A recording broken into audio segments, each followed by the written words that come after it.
These two, you can work one better one as well.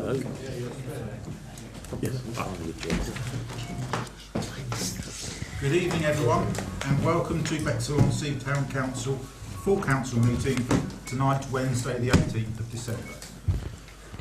Usual warning, mobile phones please should be on airplane mode. It's important for the recordings, and nice to see some members of the public here tonight. So I shall, without further ado, go on to agenda item 1, which is public participation. Nice to see members of the public here. If you could show by raising your hand if you wish to speak. Thank you. We have one member of public who wished to speak. You have 3 minutes. If you could introduce yourself and stand in front of that microphone, and the floor is yours. Thank you. Thank you. Right, the reason I've been given these 3 minutes is because the committee that I work for doesn't meet until January, so I can't address any of these issues to you unless I go through them. So as a member of the public, I'd like to say, first of all, that Bexhill Nature Club Christmas quiz takes place here at 7 p.m. tomorrow evening, and you're all invited. Natural England Kent and Sussex team are trying to help us conserve Galley Hill's rare wildlife, but the Secretary of State has still not replied to the town clerk's letter, even though Natural England have told the Secretary what to say about the SSI extension. I now have David Attenborough's address, so I will write to him also. I recommend that any discussion about parks and gardens in future includes certain Bexhill woodlands, and I can supply a list with reasons. Herbrand Walk is now a significant part of the National Coast footpath and needs to have its poor beachland developed into a vegetated habitat like Galley Hill. It is possible to get a grant for this. There is so much important and rare wildlife and landscape in Bexhill that I have arranged for a detailed quote from a film company to make a BBC quality film of all Bexhill's wildlife and landscape assets. This will cost £50,000, and so I will bid for a lottery grant. Lastly, I've been in detailed discussions with Councillor Ian Hollidge and Councillor Nigel Jacklin. I've drafted a letter for the town clerk's possible signature to ask ESCC flood managers to come to Bexhill to review the Edgerton Park flooding problem, which has not been addressed in 150 years since the park was formed. Rother District Council say they will reply to me to my application or re-application once more, but if they still say that they cannot allow the Leaky Dam project to go ahead, then I will give the money back to East Sussex County Council and to this council. Thank you. Thank you. Okay, we have no other members of the public wishing to participate, so I will move on to apologies for absence, which is item 2. Do we have any apologies for absence for tonight? Yeah, Councillor Blagrove is ill, Councillor Drayson is away. Okay, are we happy to accept those as apologies? Councillor Drayson. Jason. I thought you said Jason. Thank you. Are we happy to accept those as apologies for tonight's meeting? Yeah. All those in favour? Yeah. Carried. Thank you. Item 3, to receive declarations of pecuniary and non-pecuniary interests. Councillor Timby. Member of Rother District Council. Thank you. Councillor Byrne. Also a member of Rother District Council. Councillor Winter. Also a member of Rother District Council. Thank you. Any other declarations from around the tables? No? Okay. Thank you. Item 4, Chair's announcements. I have none. Item 5, minutes to approve the minutes of the following the full council meeting the 27th of November. I have a proposer and a seconder to close. Are you proposing, Councillor? Thank you. Seconded by Councillor Byrne. All those in favour of me signing these as a true record, please show. Any against? That's carried. Thank you.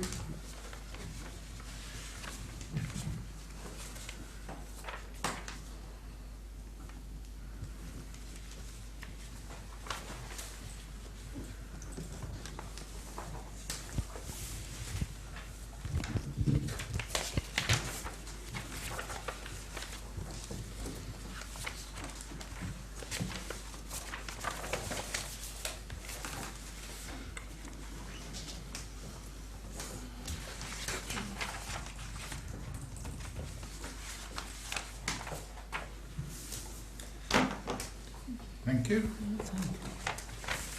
Item 6 is to note the minutes of the committee meetings held since the last meeting, which is 6A1, Appendix B, Planning and Development Committee, 6A2, Engagement and Communications Committee, and they're the two appendices to note.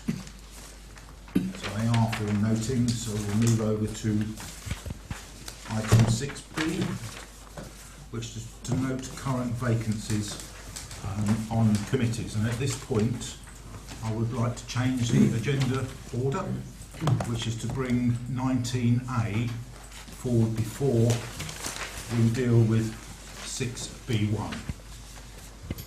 So 19A is a motion that I proposed, which could affect the decision on 6B1.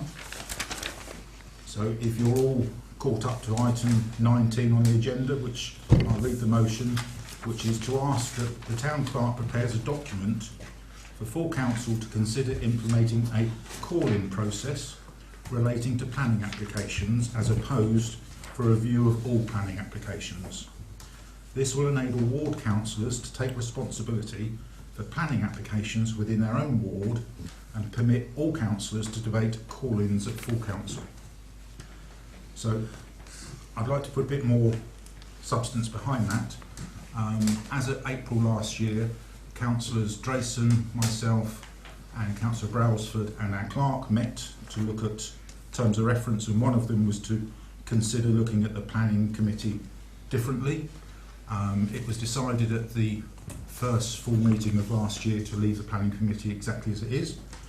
We are all fully aware that on quite a regular basis the planning committee meets and the planning committee is incorrect for varying reasons, and I won't go into that because it just is incorrect.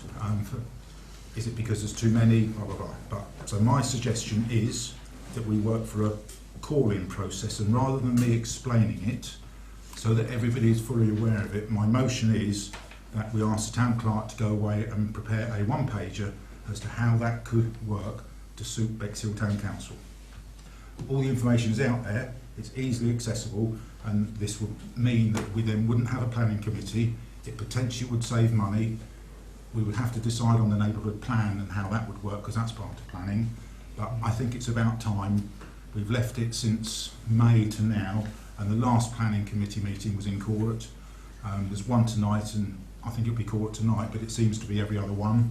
And we're missing an opportunity to manage this slightly differently. So that is my proposal, and that's why I put it in now rather than discuss a vacancy on planning committee. So I'll open it to questions. Need a seconder. Oh, sorry, I need a seconder for that. Would anybody like to? Oh, a lot of raise of hands. Councillor Sains first. So we've got a seconder, so we can now debate it. Are we not allowed to comment on that before you vote on it? No, we're not going to vote. I'm now going to open it for everyone to pass comment on it. Sorry. Thank you. Councillor Goss's hand went up first. It's an interesting proposal, but how will it work if they're going to be debated at full council? At the moment, planning meets every 2 weeks, which Yep. is a bit of a nuisance because of RDC's Yep. system. So, will this work? So, as I see it, I think it will work, but without a one-pager from our clerk to put in front of us at the next full council meeting, I'm not sure. I think I know how it could work, but I need the expertise of our clerk to put it in writing so that everybody can read it. So, Councillor Well, Peters. so yeah, I've written down something. This is my first time speaking, so Yeah. I've written it down. I would like to just, because it is important, and I am on the planning committee. Yep. So if it's possible to just read it in a Yep. few sentences. Floor's yours. You can have some time. Thank you. Right, so I've put Councillor Wilson, I must respectfully disagree if this is an attempt to water down or dissolve the planning committee in any way. The primary issue with this committee, as it stands, is attendance. Councillors were not coerced into joining the planning committee. They actively volunteered and were duly elected to these positions. Under the Local Government Act of 1974, it is a legal obligation for members to attend these meetings. If attendance is already low among those who expressed an interest in being part of the committee, what can we realistically expect if uninterested councillors are compelled to participate in call-ins at the hub? For those of you who for those of you who have not yet a strong opinion on this matter, I suspect that being called into the hub to handle planning application call-ins would quickly change that. The solution to in-court planning meetings lies not in altering the committee structure but in addressing attendance accountability. We must stop excusing minor absences and instead recognise the importance of our privileged roles as councillors. By failing to attend these meetings, we are not only letting down the Town Council, but we are also failing the citizens we were elected to serve. Let us reaffirm our commitment to the responsibilities we undertook and ensure that the Planning Committee operates effectively for the benefit of our community, and let's not water it down with call-ins. Thank you. Okay. Call-ins, it will be in the paperwork, I suspect. You wouldn't be called into the hub. Call-in means to call it into the Town Council, so it would be discussed here rather than the Planning Committee. So, but I hear what, and everyone else has heard what you said. Who was next? I think Councillor Winter was next. Thank you, Chair. It's an interesting proposal, and like you say, we discussed it back in April when we were discussing terms of reference, and yeah, it's an interesting proposal. I didn't agree with it back in April, but I think I agree with it now. Yes, attendance is an issue with the Planning Committee, and we still have vacancies on the committee, and we have done for as long as I can remember, whether it's 1 or 2 or whatever vacancies. One of the main principles of why I agree with this motion is it gives the opportunity for all councillors to have a say, although they can come to planning if they wish, but you know, whatever reasons they don't come to planning, that's down to them. Majority of councillors come to full council, so it gives them the opportunity, if there is a planning application within their ward, it gives them the opportunity to speak on that and call it in if they wish.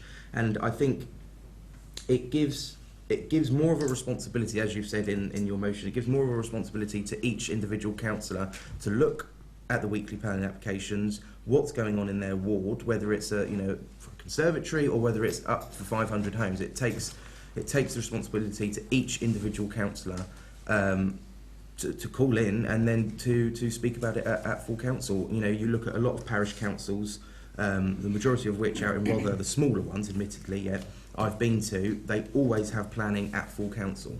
They don't have individual planning committees. Yeah, in the last year you've changed my mind and I do support this motion.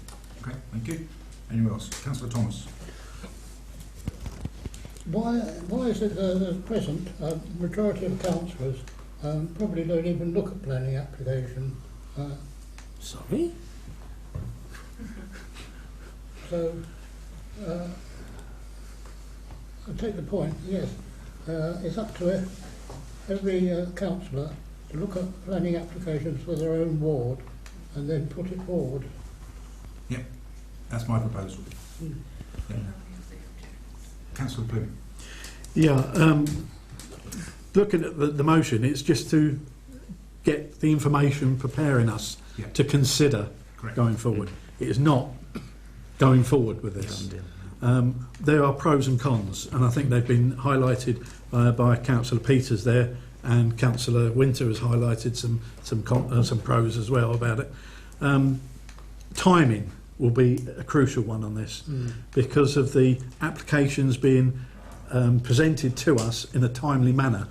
They may not coincide, and I feel they won't coincide with our calendar of full council meetings, and so they may have to have an alternate full council then a non-full council meeting, full council then non-full council, in order to keep the timing going. But it'd be interesting to see what comes up from the document, and it'd be interesting to hear the debate once we've considered the document. Yeah, I would expect, if this went in with the paperwork, as an example, if there's a major development that we all wish to comment on, there's no reason why an extraordinary general meeting can't be called, so we've got that as an option as well. But without having a document, we've spoken about it so many times, hence my there's a little bit of a trend with me that I like to have a document about something rather than just make a motion. But without the assistance of the legality, the timing and everything else associated, that's where I think we need the expertise of our clerk to present a paper to the next full council meeting. It will then give everybody the opportunity, because you'll have the time to read the document and understand the impact. But it's clear that planning is an issue. I accept what Councillor Peters is saying, that it's a legal obligation via the summons, but I cannot, as a chair of this council, force anyone to come along. and virtually every other one is incorporate. So, and from a personal point of view, in Collington Ward, I don't actually have to worry about planning because I've got a planning committee, and I'm not sure that that's quite right because it's my ward members that I'm representing. So, but that will all come out in the paperwork. So we've got a proposer. We've got a seconder. Does anybody else wish to speak before I put it to a vote to get the paper written? Councillor Byrne. Just a quick one. I can understand the reluctance for some councillors to attend because sometimes it's just no comment, no comment, no comment, no comment, no comment. Yeah. And I think the call-in procedure will certainly get round that problem. So when we're now saying the committee, the planning committee, if we left it the same, would only look at those applications that have been called in by a particularly interested councillor, that would be one way of doing it. But I think the call-in element is excellent, and it'll be interesting to see when we get the full proposal in front of us. Okay. But I totally support your desire to change what we're doing now, because we've got the worst of all possible worlds at the moment. So I look forward to the document coming down. You. Finally, Councillor Jackman. Happy to see a proposal. I think I've missed one application of significance since I've joined, and so if the clerk can pay attention to address the issue of how we say something is significant and therefore whether we would get flagged significant things. Okay, all right. So everyone had enough time to express their opinion. So I'd like a show of hands. All those in favour of my motion being processed. All those against. Okay, that's carried. So, in accordance with that, we then go back to 6B1. There is a vacancy on the Planning and Development Committee of 1. Does anybody wish to not be forced but to volunteer, bearing in mind the previous motion? Or shall we just leave it as is? Anyone showing a hand? No? Right, we'll move on. So item 7, recommendations from committees. Now there's one recommendation which is from the Engagement and Communications Committee. It was resolved to recommend the Marketing and Communications Officer to include the Events Coordinator role, and you've seen the job specification in Appendix D. So I think I'll just go very briefly to the chair of that committee, just if they want to add anything to it or just open it to the floor. Do you want to add anything? There's nothing I've got to add to this other than what's written on the job specification. We've accepted it at our committee, and we're putting it forward with recommendations to accept by full council. Yeah, okay. Just wanted to give you the opportunity, that's all. Okay. So you read the job description, Appendix D. I'll put my 2 pennies in. I think this is one of the pieces that the Town Council is missing, and that's why I was ex officio at that and listened to all the comments, and it's a recommendation. So I'll open it to the floor for a quick discussion. Councillor Jacklin just got in first. I suspect I'm one of a number of people who does like marketing and stuff. We may well be competing for the applicant, and therefore I think the applicant may need to be convinced what it is they're going to be marketing to whom, and whether we are whether we're sort of medieval 1066 marketing or modern 10.66 marketing, where we're trying to sell different things to different locations. So people coming from certain parts of South East London might be attracted to different things to people coming from Croydon, for example, and they may get here through different routes. Okay. I think that would be down to our clerk to manage that within this overall job description. Yeah. Councillor Byrne. I read the job description, and I know it said that part of the role will be to liaise with other council departments. I was rather surprised that East Sussex County Council and Rother District Council weren't actually named specifically, because I think they are 2 absolutely vital links. I hope I've read it correctly, but I think those 2 really should be named specifically. I think that might be quite awkward because this is a job description for a job. I understand what you're saying, but of course we don't know how the whole setup will be in the future. This is quite a bland role with key skills required and desirable skills, but I take your point.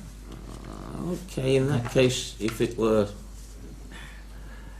in that case, it should be underlined somehow that the lack of that. You know, other council departments, as the organisations may emerge, or as the white paper gets whatever. I think we need to note the fact that we haven't missed them out because they're not particularly important. If you're saying we've missed them out because we don't know who they're going to be, that's fine.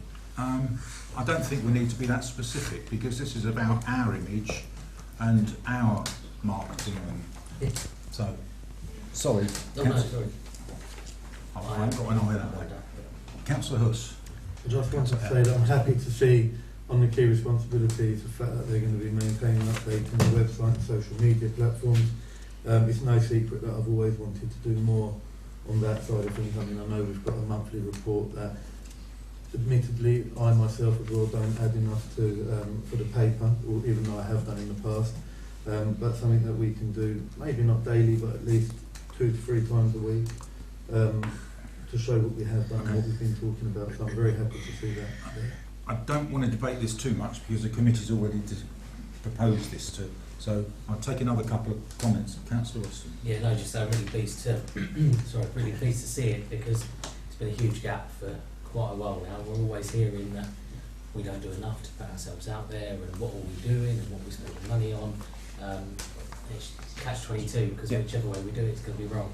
But just going on Councillor Burns' point, I think it is what it is, and I'm quite happy council to council. Include 2, you have to include everyone else. It makes no difference. So. Councillor Crotty. Thank you, Chair.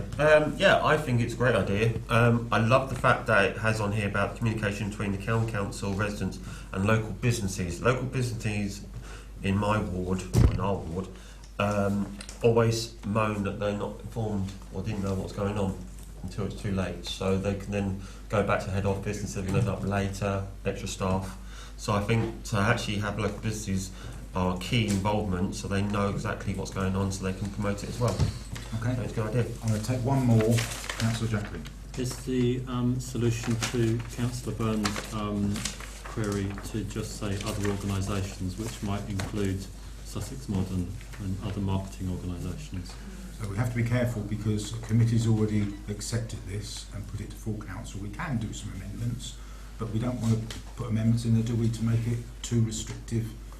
It is for our clerk to manage whoever this is, and this is a relatively overviewing job description. I'll take it that the clerk's heard our comments.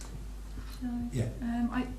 For us internally, the word stakeholders covers Rotherham District Council, East Sussex County Council, RVA. They're all our local stakeholders. So when we read that internally, we read stakeholders to mean what you're saying. Yeah. So I'm comfortable with that for us internally. But and if we start, I think if we start to just list them all, we could be listing hundreds. But they're our main sort of stakeholders. We could end up with a 5-page job description, which would be. Do we need a proposer and second, please? Yeah. So I would like to propose this one. Do I have a seconder for this? I'll put Councillor Pym's, it's his committee. All those in favour of accepting this job description?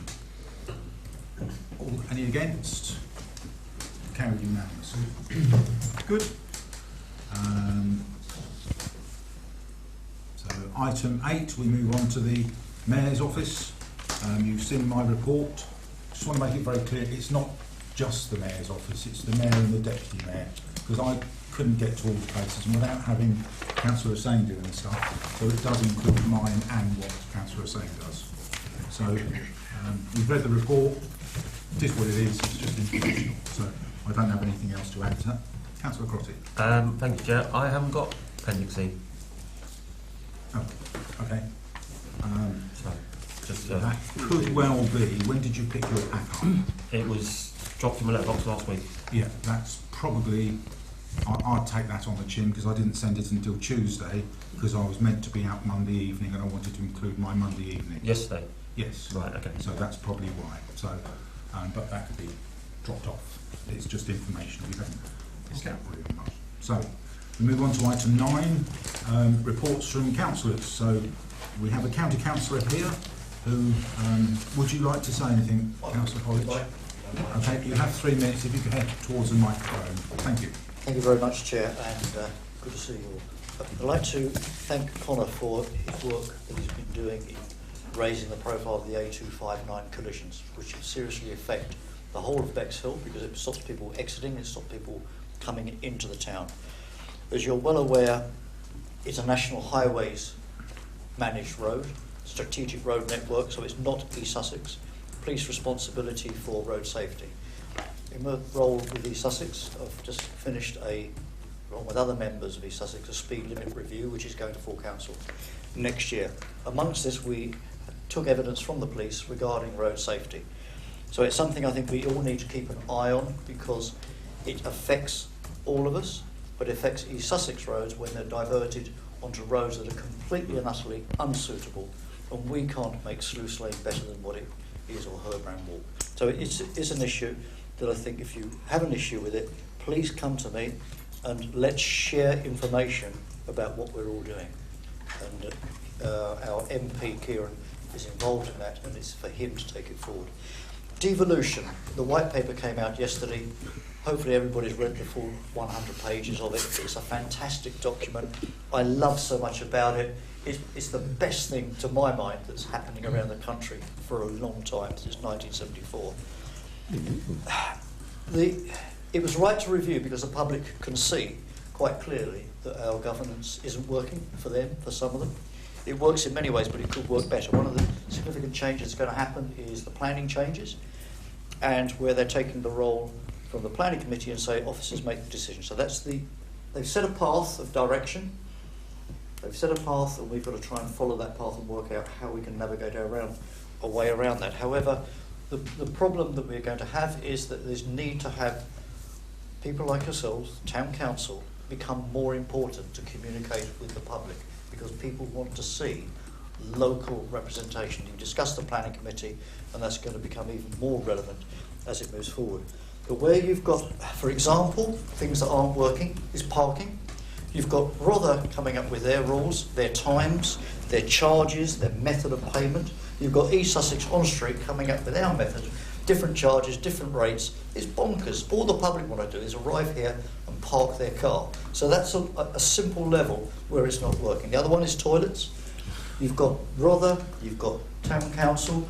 Who should do it? Who should own it? Who should lease it? It's not working. And therefore, I believe this white paper has got some very good points in it.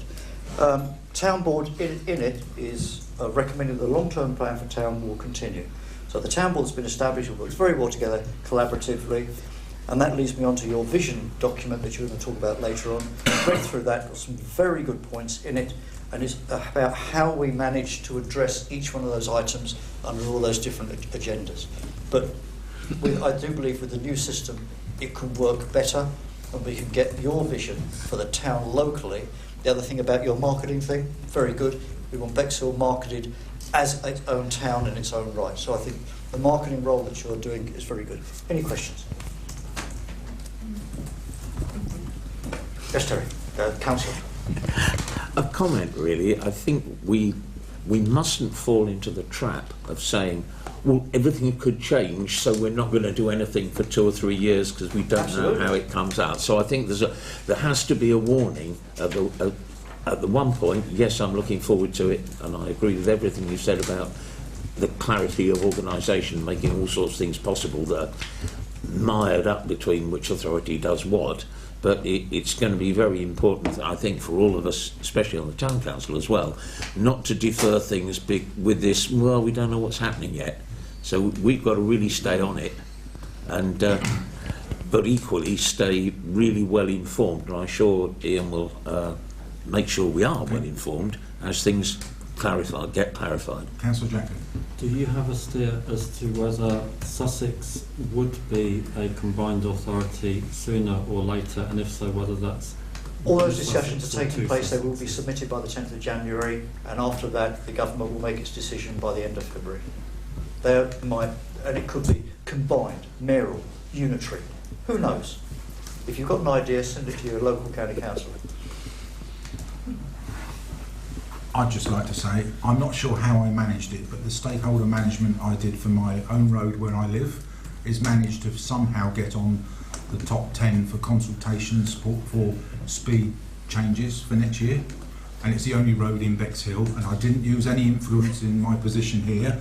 I just set up the arrangements, and somehow it's managed to get on there. So thank you. Well done.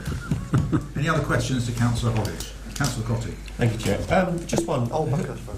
Who's involved in the drainage in Western Road? We, Edna. Sorry, I didn't mention the officer's name.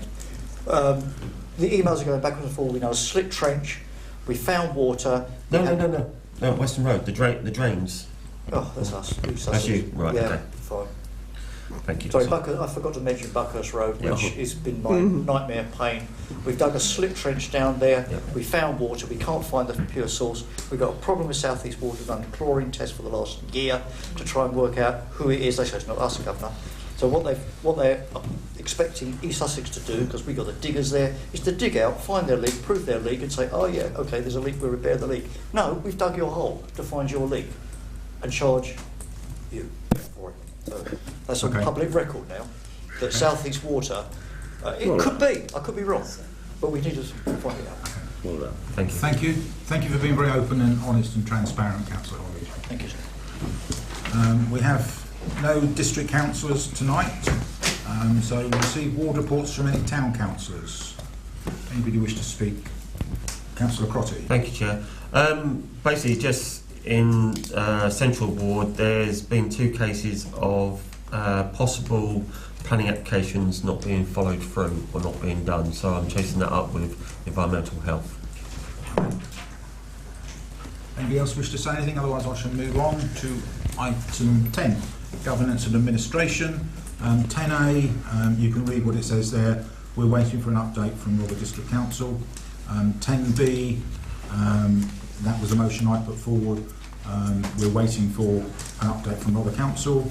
And 10C is to note the final tax base figure, which is explained in Appendix F. And obviously that will drive the cost per bandy for 2025-26. Councillor Crotty. Thank you, Chair. Again, I haven't received Appendix F. Yeah, I didn't either. I haven't issued Appendix F, so glad to give you an update in that the tax base hasn't been announced yet. So, thank you. So I chased Rother yesterday to see if I could get it in time for today's meeting, but they couldn't give it to me. So, so we'll have to do it in January now. Okay. Thank you. So moving on to agenda item 11, to note repairs for Channel View East public convenience. That's the repairs for all the underground pipe work that Rother are going to correct before the lease is processed. Item 12, Rother District Council liaison, to note we haven't got clarification on the ownership of the Warman Oils. And 12B, this followed a question from Councillor Plim, to consider next steps following Rother District Council's devolution policy. So that's on here to discuss. So I'm going to hand it over to Councillor Plim. Yes, those of you who are the more observant would have realised that Rother District Council have pushed forward a devolution policy for their assets. And there's various aspects of that are available as how they can devolve those assets. Best value must always be considered, and also the social implications should also carry similar weight. Where we stand on this is that we've been trying to get this sorted out for about 2 or 3 years. And we seem to have got ourselves into sort of a mismatch of approaches on this. We're looking at the toilets. We're hiring out, renting out one of the leasing out rather one of the toilets on East Parade. Meanwhile, the other toilets have been shut round us. They're coming up for sale. We should be looking, if we're really, really serious in keeping any of those toilets open, we should be making a claim on those toilets and staking an interest, because we don't have to purchase them. This policy enables us to claim them on our residents' behalf and use the policy for our residents' benefit. It's whether we can make a stronger case for that. Bearing in mind, if we've got someone that's willing to purchase the toilets, a particular toilet, that would probably be given sort of we've got to make sure we've got equal consideration on that, and not just the financial consideration should be made by Rother. They've got to look at the social implications of it all. When you look through our agenda today and you look at 10B, we were discussing about the Rother District Council devolution on parks and open spaces. We've had no update on that. It could be a result of this policy not being in place yet, that is stifling there. 13A, to note that the draft lease being prepared by Rother District Council on the accessible play park. Again, that's taken some time to come forward. So we're going through various different aspects of considering how we devolve, how we accept the devolution of assets from Rother to ourselves. And on 19B, I note that there's a motion there regarding the car parks as well. This is another one. We can use that policy to our advantage, and we could explore how we can use that policy.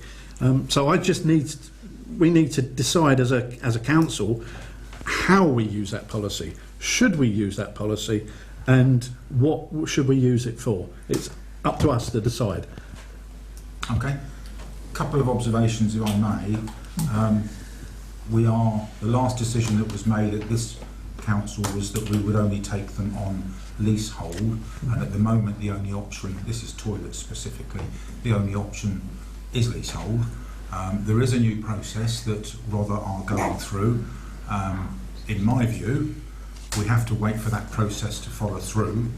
There is, I think it was the last full council meeting, there was a motion that was progressed that we were expressing an interest in not just little common toilets but all of the toilets. So we have progressed that. So Rother are aware of our interest.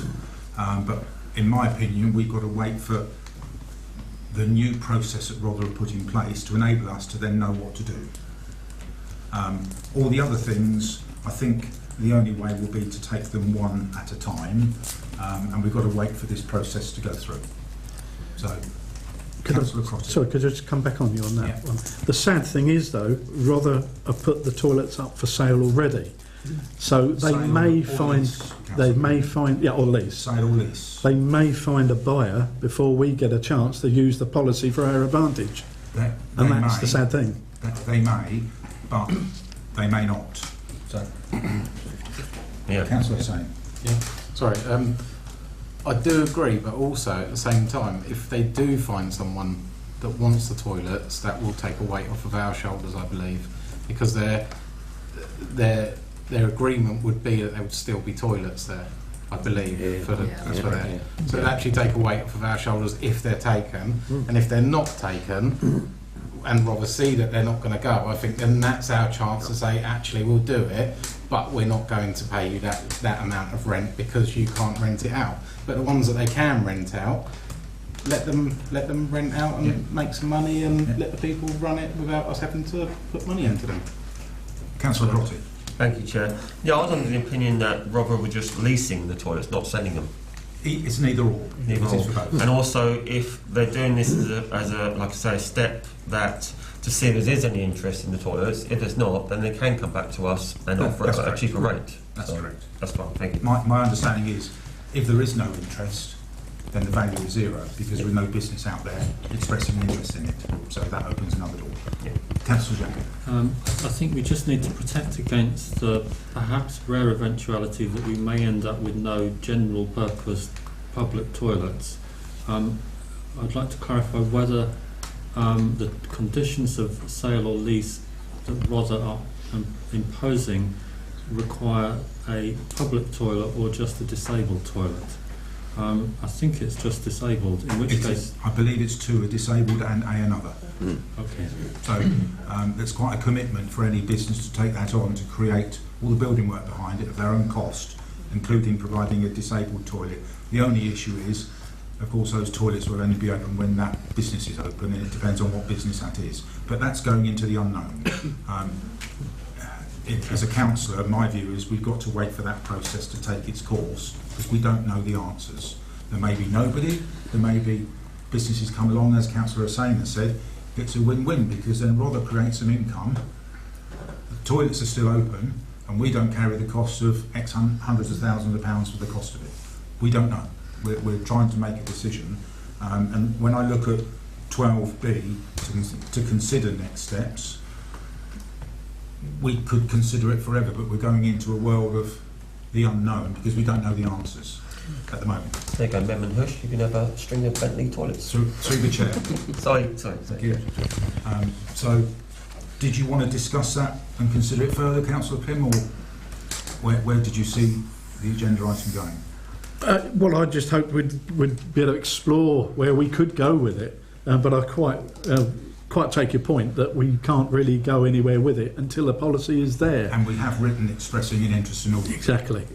I think it should be something that we should be fully open and aware with, and maybe keep it as a running agenda, because we know that I believe it's February that the policy should be ratified by full council at Rother District, in which case we need to be primed and ready to work with that policy. Okay. Do we want to discuss, Councillor? Yeah, I would support a motion to, as Councillor Plum suggests, to keep this as a running item on the agenda, so we're on top of it. Okay. Can we do that? Yeah. Okay. Proposer and seconder. Who's proposing? Councillor Plym. Seconder, Councillor Crotty, to put it as an agenda item. All those in favour of that? Okay. We'll have that as a standard agenda item. Are you happy to move on from that, Councillor Plym? Yes. Thank you. Thank you. Item 12C, to note next leaders' meeting is the 17th of January, and to consider any questions. This is a plea to all of you. What appears to happen is we were asked, or our clerk was asked to provide more detailed notes of the leaders' meeting, which generally, when that comes forward to full council, that creates lots of questions, or some questions. Could we please have questions in advance? Because every time councillors saying to me go to the leaders' meetings, we don't have any questions from any councillors.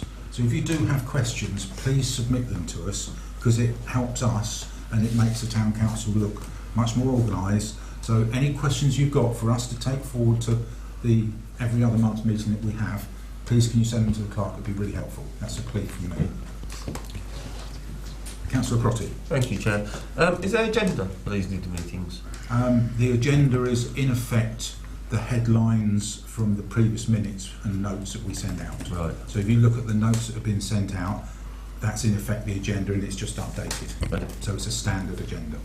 Councillor Flynn. Yeah, I've got one question to ask, and that's this: when it comes, could I ask you to put them in writing to the clerk to help, or is it specific about the actual meetings themselves? Well, it was something you could raise at that meeting. If you can send it to the clerk, that would be great. But it might not be on the full support Any of questions council. to raise at the leaders' meeting, we raise here. I put them into minutes, and then we put them onto the I agenda. apologise. Okay. Okay.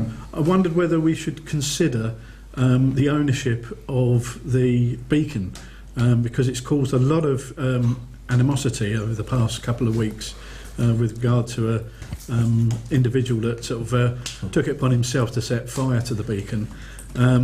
And now Rother have taken the beacon apart, quite rightly, so nobody can go up there themselves and set fire to it. Can you please ask Rother whether they would consider, or whether our council would consider ownership of the beacon? I ask because in 2025 we will be having the 80th anniversary of VE Day, and the pageant master, I think it's pageant master his name, has expressed that beacons be lit as a celebration or a commemoration of that event. Will we be able to get ownership by then, and will we be able to stage an event by then regarding the beacon, or are Rother going to be doing something about it? Okay, we can add that as an item to discuss. I think there's a lot of misinformation around the beacon, and a lot of people are not aware who owns it, why it's there, who presented it, and what the use of it is. So I think that will be a good subject to take. Okay. Yeah. Any other questions for the leaders' meetings? If you think of anything else, if you send them to our clerk, that'd be really great. Thank you. Item 13, Bexhill accessible play park. There has been a slight delay, and it's a change of jobs from people within Rother. They are now aware of what is required, but it's been an unfortunate delay. So that occurred last week, I don't like blaming anyone. It's just happened when people change jobs. Sometimes things get lost, and this is what's happened. But they're fully aware of it, and I spoke to the leader of the council last Friday, and I made him aware of it. So let's hope that we get some progression. But of course, we are coming up to Christmas and New Year. We're able to find out an estimated time. Possibly you could ask for the next meeting. Yeah, we will give us some sort of. We will put the pressure on to try and get some times. Okay. Moving on to item 14, the visioning exercise. So you've all seen what our clerk has typed up in such great detail. I think it's a great starting point. I think it looks at it in a very different way to how things have been looked at before, and I think that what we now need to do is, at some point, is then decide how that then maps into a vision and strategy. This is the detail behind it. We can then look at how that evolves into building a plan to support, bearing in mind everything else that's happening with different tiers of governance.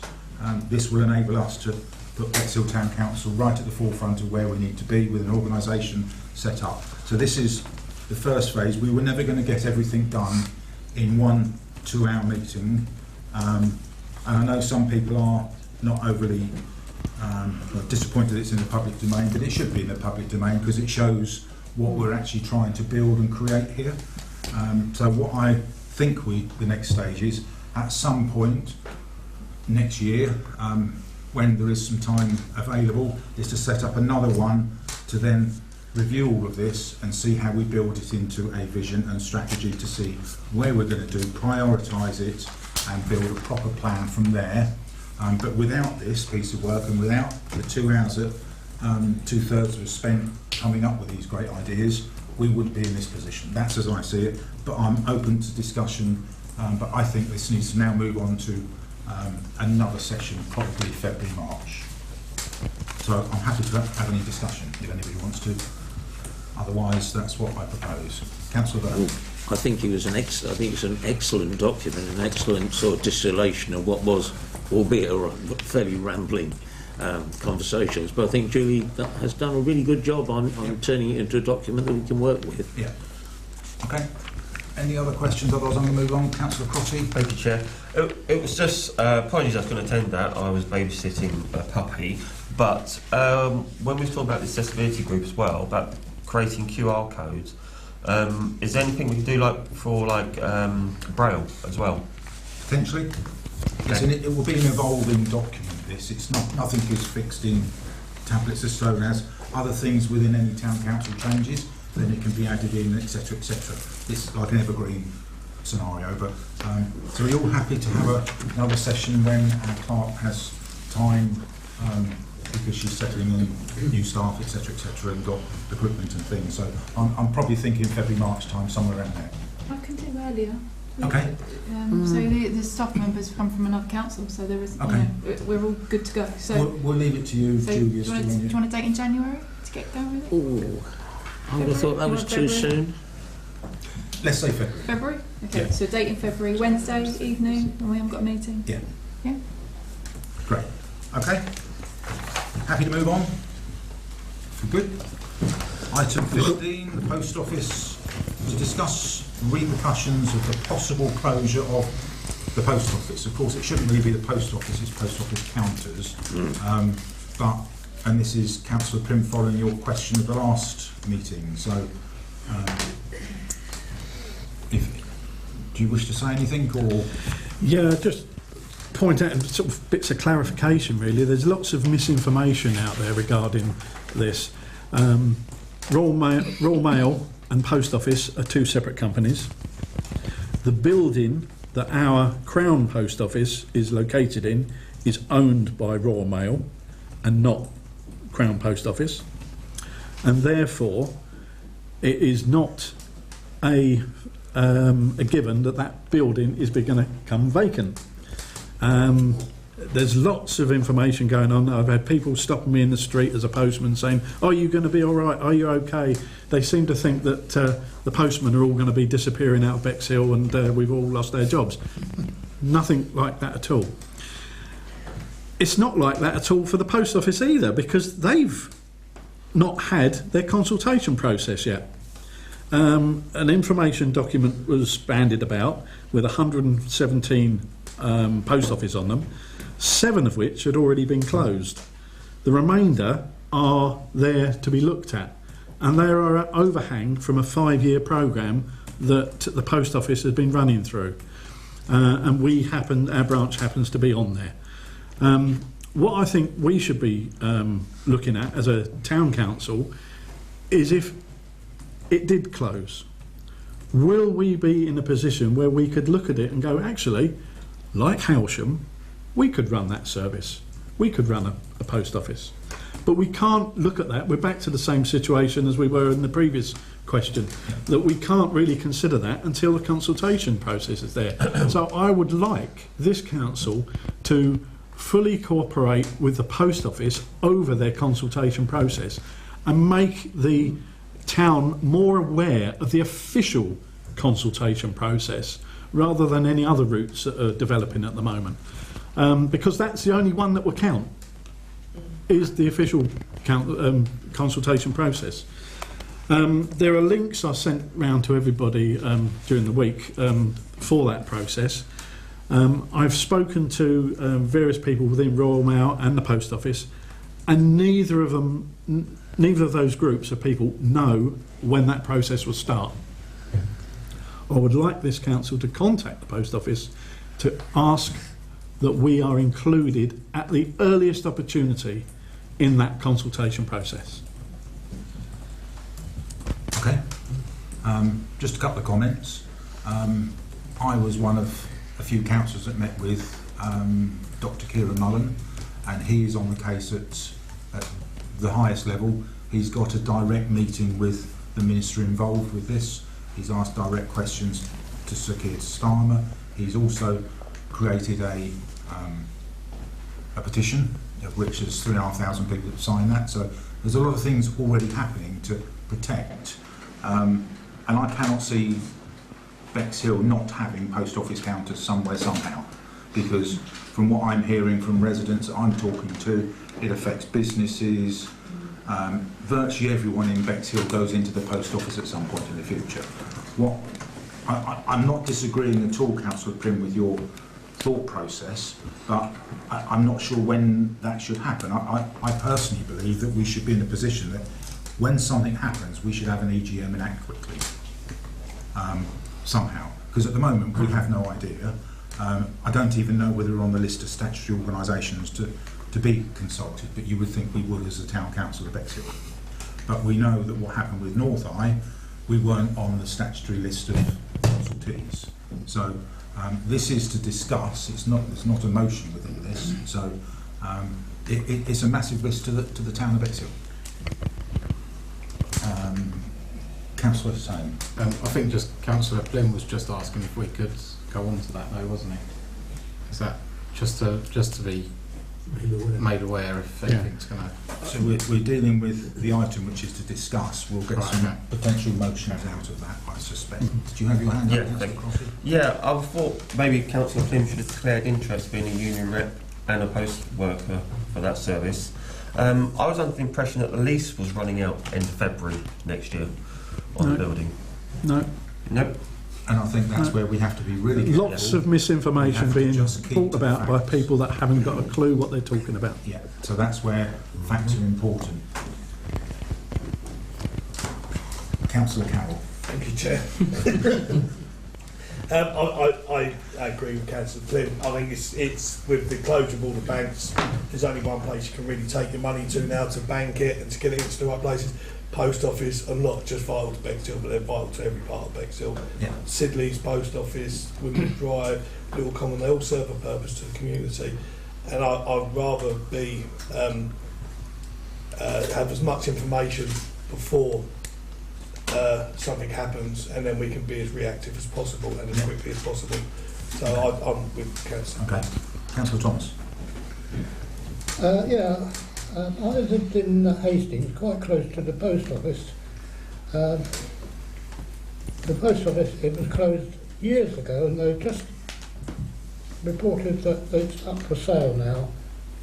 which is similar to what I think they're probably doing with Bexhill. We didn't lose the post office, it simply moved into one of the shops in the primary centre. Franchise, yeah.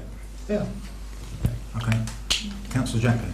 I think I'm right in saying the conclusion of the meeting that the five of us had with the MP on the Friday was that we needed to ensure that the post office counter services were maintained. Yeah. I think I would like to support the motion that Councillor Plym is about to put forward.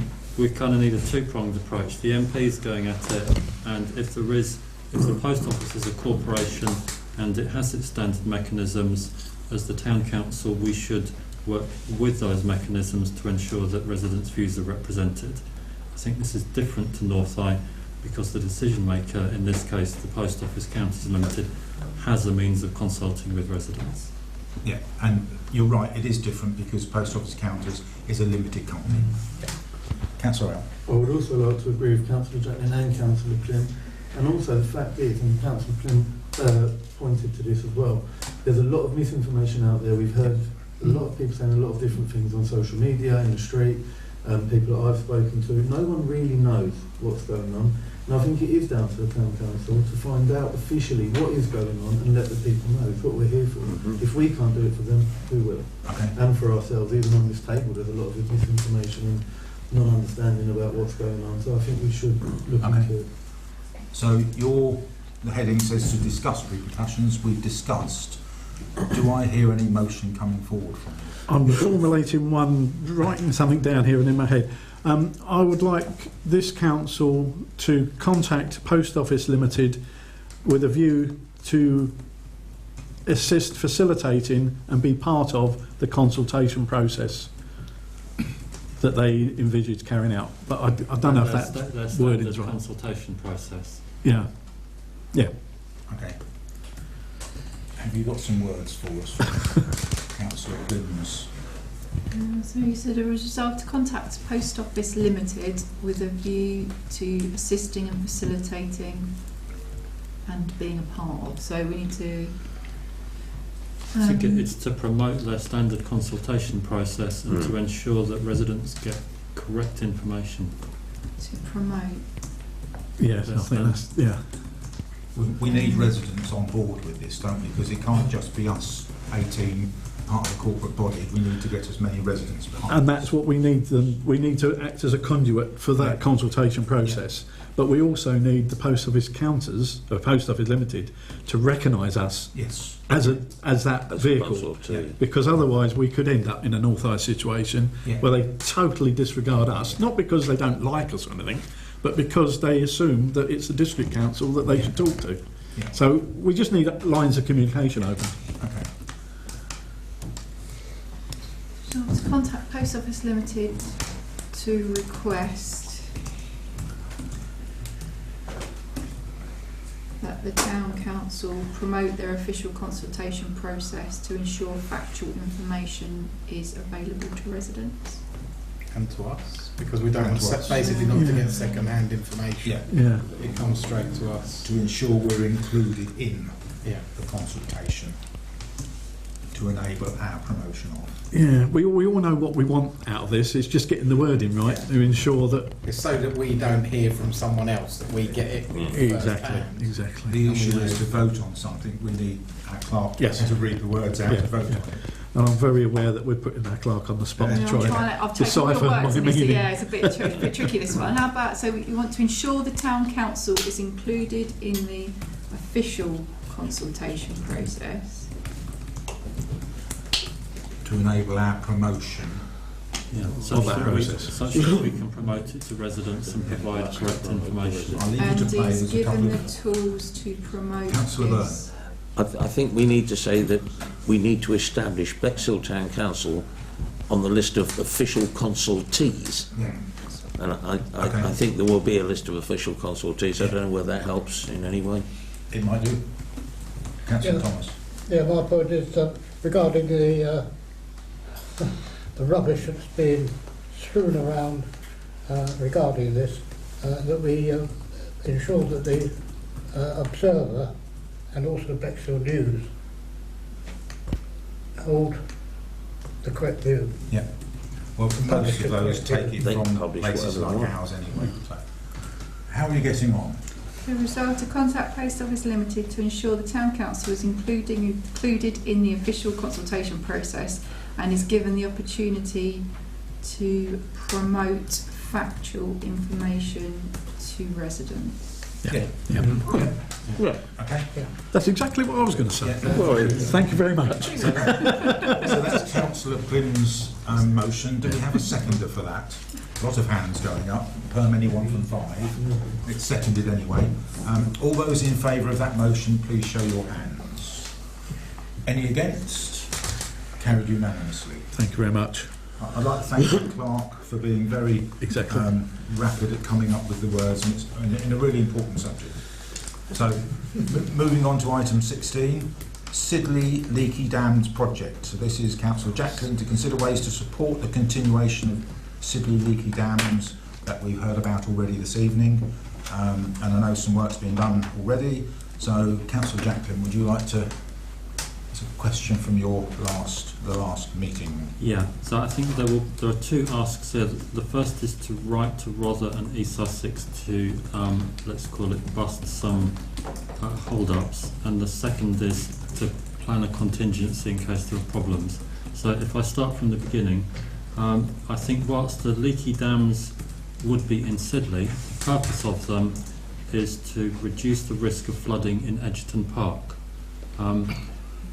David Dennis has secured funding such that it could go ahead, but there is a roadblock in that Rother have not yet agreed to the work happening, and that means that it may not happen in time, and so therefore some of the money may have to be given back. So the first point of the letter is to encourage Rother, perhaps with assistance from East Sussex, to allow the work to happen. And then the second request to this group is that if that doesn't work, what is the most appropriate route for Mr Dennis to seek help? But I think actually, given that you may be able to meet in January, that can be resolved in January. Can I ask, to what extent are the floods in Edgerton Park a problem? Quite bad. If you ask through me, then I can open it to the floor. Okay, through the chair, can anyone tell me the extent to which the floods in Edgerton Park are a problem? It looks like a boating lake from some pictures I've seen with the floods. But I was mentioning about Western Road, that some of the drains in Western Road are blocked, so the water just keeps on running down. They don't go in the drains, they're not being regularly cleaned out. So my vision of Edgerton Park is, yes, it floods, and it floods for probably a week out of 52. So it's 1/52th of a year. Okay. And is it that... hasn't got any significantly worse, and it isn't getting anywhere near the coffee shop yet, but with changes in the environment, that will be the thing that will be at risk potentially. But I haven't seen any massive increase in the water. Councillor Plymouth. Yeah, with all due respect, it happens more than once a year. It happens on quite a frequent basis during the winter months, and is now happening during the summer months when we have a deluge of rain. There's an old historical watercourse running through Exeter Park called the Pell, I believe. And as David Dennis had pointed out before, this has taken best part ever since Bexhill's been here. They've had troubles with that particular watercourse. They've never been able to contain it. They've never been able to manage that particular flow of water, and they've left it over the years to run its course and cause its own problems using the park as a soakaway. But we've now got more drainage going into it, as Councillor Crotty pointed out, and drains are being blocked up, so water's running through the roads and down through that way. We also have problems with the museum as well, because the dampness is coming through their foundations now, and so this is quite an important sort of project to get on board with. What puzzles me is if Rother are slow in their response to this project, the money might have to be given back before the project is given the go-ahead. So I think what we need to do as a council is be prepared to underwrite that project, should rather delay that their actions in order for this project to go ahead. Okay. Councillor Sain. The problem on my side of this project is that if it was only £10,000 and this has been flooding for over 100 years, why haven't Rother or East Sussex or any other council done it for £10,000? That's if we're saying that this is going to be sorted with £10,000, why hasn't it been? Where's the proof that this is actually going to stop the Edgerton Park flooding? That's where I just can't get my head around. Like, if it's £10,000 in all these years, no one's done anything about it. That's the only thing. We need a bit more proof if that is actually going to be the case, that £10,000 is going to solve this. That's what I'd like to say with it. Councillor Crossley. Thank you, Chair. Yeah, because there's two types of flooding that's happened. You've got where the is it the pub on the corner where the grass bit is. That I've seen pictures of. It's all just water, but also where the lake is at the other end, there's a drain. Now, when that gets filled up, and when it gets to a point where it's overfull, it just gushes over. And that then, I don't know if that's dirty water or clean water, but then that goes into where the birds are as well. So I'm not too, that floods as well, so it's both ends. Bearing in mind misinformation, I think I'm right in saying that Edgerton Park's below sea level, and that causes some issues as well. I'm struggling with the evidence, and we're almost in the case of it's a catch-22. If you don't do it, you won't know. So you might do it, it might have any impact, but if you don't do it, Councillor Carroll. I think on high tide it's below sea level. I think it's quite common knowledge that when it's the same in the Pole Road, when the tide's in, the majority of the football is going to be off in the winter because the water comes underneath and adds to it. I believe the drain you're talking about is a soakaway. Is it the one in the I believe it's a soakaway, yeah. So once it's full, it's full. Yeah. Right. It would just reject, and obviously it takes in. It's actually, I think it's one of the lowest parts of Bexhill as well. So when it's raining, all the water from all parts of Bexhill will eventually end up. But here's a problem that needs to be sorted. But you need to look at the bigger picture. If it's been happening from day one of Bexhill, population, drainage, everything is at capacity. And we keep putting more property, more people into Bexhill. You know, you might be just papering over a crack. More driveways that don't have grass, that can't soak away, it goes onto the roads. Well, we're building more green land. The issue that was highlighted at the last full council was the issue over getting a lease in time to potentially keep hold of some of this money, and I think that's unresolvable. So it could well be that this project has to hand money back. This comment on here is to consider ways to support. I'm struggling to find out how a town council could, so I'm looking for Councillor Jacklin.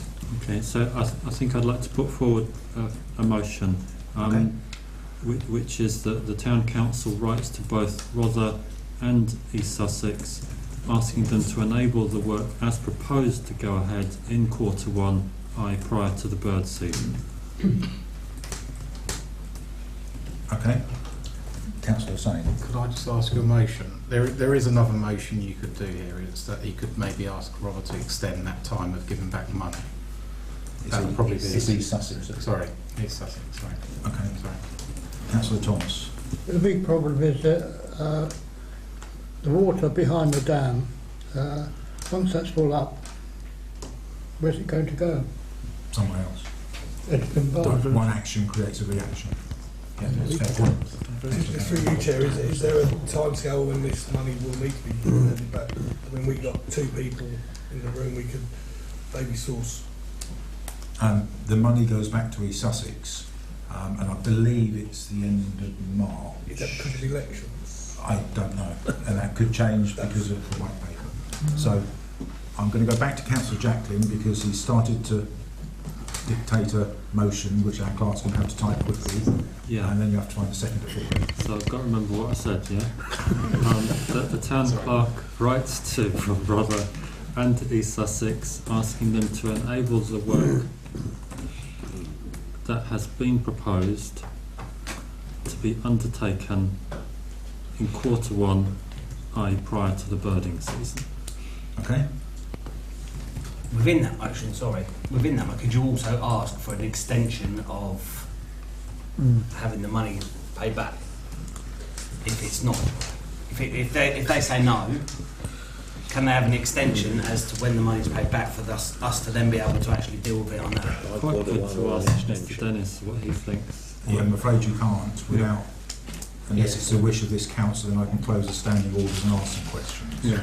But the issue with that, I think, is it would need 2 letters, because East Sussex letter would be different to Robert's letter. I think we want the thing to get to do our best to make it go ahead, and if it doesn't go ahead within the first quarter, it can't practically go ahead because of birding. Yes, give us time. And so then we'll go from there. Have you been able to type something? So I think what you said was that the Town Council writes to Rotherham District Council and East Sussex County Council to enable the work that has been proposed to be undertaken in Q1, so that just needs a little bit of a... Yeah. So you want to request that the work that's been proposed... There's a lot of questions here that can be answered by someone in the room. If someone proposes closing the standing orders... Suspend standing orders to ask Councillor Hollidge. Closing standing orders. Seconder for closing standing orders. Yes, right. I'm going to close standing orders to enable Councillor Hollidge to speak to assist this. Thank you very much. This is being recorded. Yes. I spoke to the flood management officer today, who has sent me lots of emails, which I've sent to Nigel, Councillor Chaplin, and I've sent to David. There are 2 other bodies that need to be contacted. If you send that letter to East Sussex County Council, I can send you the reply that's going to be now. And that is that there's the Sussex South East River Trust and the Environment Agency. They are responsible for a river. It's the Edgerton Stream at Sidley Woods. And that is what, those are the bodies, the statutory bodies that need to be contacted first. So Robert are quite right. They play a part because they own the land. But the Sussex River Trust and the Environment Agency are responsible with us. We're the Flood Management Authority, but we have to bring in all the different partners, of which those 2 bodies, and I'll send you the email so you've got the, but I think I did already send the email to you today, giving you that information for you. So follow that email thread, and the East Sussex Flood Officer has already given the details to who to contact. Okay, so the motion really should be to write to Sussex River Trust and the Environment Agency first. As per the email I've already sent out. And copy in Rother and East Sussex. Correct. Okay. And then, does anyone else have any more questions for Councillor Hollidge? Otherwise, I'll be open standing orders. and then with regards to the funding, so it's not gone back, is it something that can be assisted with so that you don't end up... I can't answer that because those agencies that I've spoken about need to be involved because they have a responsibility for maintaining the river. Okay. Is this a question for Councillor Hollidge? Yeah, just a quick one. You've lost. Did you send it out to all the councillors or just to the town clerk? Right. So that, okay. Yeah, okay. I'm going to reopen standing orders. Thank you, Councillor Hollidge. And our clerk's going to read out a motion. Should we read it out because we haven't seen this before the meeting, so I've just had a scan of it. I think it'd be really important that I read it to you because it will reflect what you're going to ask. Okay. All right? If you can all listen to what our clerk's going to read out, that'd be helpful. Okay, so this is a response from East Sussex County Council. Okay, so they're saying, so I'll just read it as it is. I feel that RDC officers have raised some valid concerns, and if a similar proposal was presented to East Sussex County Council on its land, the very same issues of liability, maintenance and the necessary studies would be raised. I have discussed this with colleagues at Rother DC, and it would appear that no assessment of the impacts of undertaking such work has been commissioned, or if there has, it's not been shared. The lack of technical evidence and a detailed design to support the proposed scheme will be a problem, as such works will require consent from the County Council, in brackets ordinary watercourse consent under the Land Drainage Act, and may well require planning permission from Rother District Council. The County Council will need, amongst other things, detailed drawings of the proposed scheme, including long sections, evidence that the works will not give rise to an increased flood risk elsewhere, and that it will be maintained in perpetuity. Guidance on the application process can be found here. I won't comment on the scheme itself, as all we have is the concept of leaky dams at Sidley Woods. Nevertheless, if schemes like this are to make a difference, they would need to be deployed at scale and part of a wider catchment strategy, not on an individual basis. If Mr Dennis wants to discuss this further with a view to applying for consent from the County Council, I'd recommend he contacts the Watercourse team. Okay, so that sort of suggests that we could write some letters, but it also suggests that it's not going to be sorted out in the timescale that is required to hold on to the money that's been given. Does that change your approach to the letter writing and the motion? I'd see what the group thinks, because the group have now had quite a bit of information. Yeah. It's sort of to give it the best chance as it stands, but it sounds as if, because I think with respect to the having to give the money back thing, my understanding is that if the work isn't done in the first half of the year or can't be completed, some of the money has to be given back, and therefore it becomes either financially unviable, or the next request is, as Councillor Plym I think mentioned, would be a guarantee or underwriting or something. But I don't think we're ready to discuss underwriting or a guarantee. Okay. Councillor Sain. I think with what's said, I don't think we're going to be able to get that work done with £10,000. No. I think the issue is the risk assessment and all of the bureaucracy, to put it politely, as opposed to the cost of the dams. It sounds as if getting it through the paperwork is the bigger problem than being able to do two or three dams. Councillor Ross. They're asking for a design and flood analysis of the thing, which would have to be undertaken by a consultant with a lot of interest, a lot of work involved. It's going to be pretty expensive. Okay. So, anybody else got any comments, observations, or the agenda item said to consider ways to support? We've considered ways. Are there any motions to go forward as to how we can, or it's almost a catch-22. If you don't do something, you don't know the impact. That's Councillor Crosby. Thank you, Chair. Just looking into the future here, could that be, the Edgerton Park, could that be something will be under our control? Looking at the crystal ball type thing. Potentially, we don't know. So potentially. Right. Councillor Jacklin. So maybe if I can reword the motion, and if you don't think it's worth it, you'll obviously turn it down, which would be to write to the relevant authorities, which I don't think we need to list, but is Rother, East Sussex, Sussex River Trust and the Environment Agency, asking if they can enable the work to be undertaken in Q1. Okay. We have a motion. Everyone clear on that motion? To write to these 4 organisations to say it needs to be completed in Q1. Be that achievable or not, that's not for us to probably debate. The motion is as the motion. Do we have a seconder for that motion? Okay, Councillor Carroll seconded it.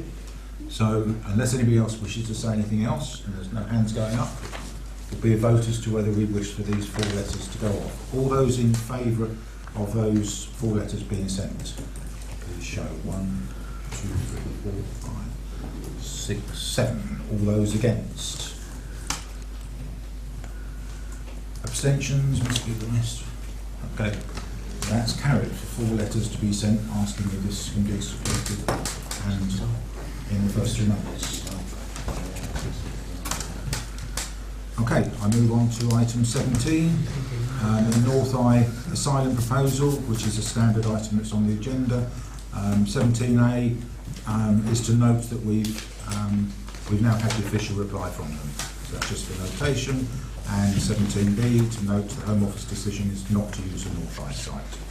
So, without any discussion, I'm going to be swiftly moving on because that's just for notation. I was going to say, can it be taken off the agenda now? We've noted it. Unless anything else crops up, then it won't appear. Okay. So, yeah.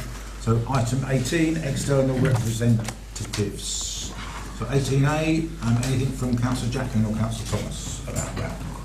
No, next meeting January. Okay. Citizens' advice, Councillor Byrne? No written report. Tracy Dighton is on, that's the CEO of, it's CAB 1066 it's called now, and but according to her officers, their main focus is still out in the parishes, helping older residents to stay warm, advice on insulation. That is still their main topic, as I think was my last but one report. Okay, thank you. 18C, I don't have anything to report on Bexhill Air Cadet Squadron. 18D, anything from Bexhill Maritime? Nothing significant, same situation, still waiting to get to pre-app. Okay, thank you. Littlegate Farm, Councillor Jacklin? I will ask whether they're still looking for employers to support employees for the next meeting. Okay, thank you. Town Board, that's me. I've distributed the report. I just want to reiterate something, if I may. There have been councillors who have gone route direct to the chair of the Town Board. Can I just clarify, can you please not do that? There is a process, and the process is you either ask me some indirect questions. This is a standard agenda item. I can answer questions that I know at the full council meeting. Anything I don't know will go through our clerk to be asked directly to the Secretariat of the Town Board. That's the process. Please, can you refrain from going directly to Abby Newbury? She's a very busy lady. She's doing this on top of her normal job. And to be fair, you won't get a reply, and it's just clogging up her inbox. So we have a process which is, first off, ask me. Secondly, at full council. Thirdly, if I don't know or you want it to go through the official channels, it goes back up.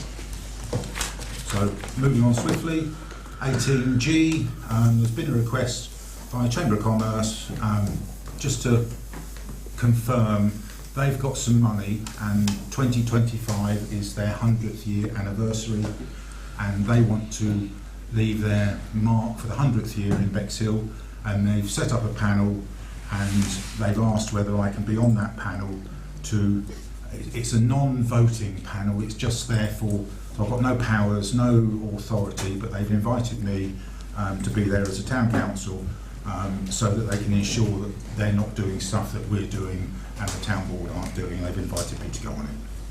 So that's to approve the request from them for me to join. So I need approval. Councillor Sam. She's a proposer? Yes. I'll propose that. Seconded. Councillor Ruston. They have only asked for me, so it's just ratification. So all those in favour? Any against? Carried. It's only for that year, because after the 100th year, then that won't exist.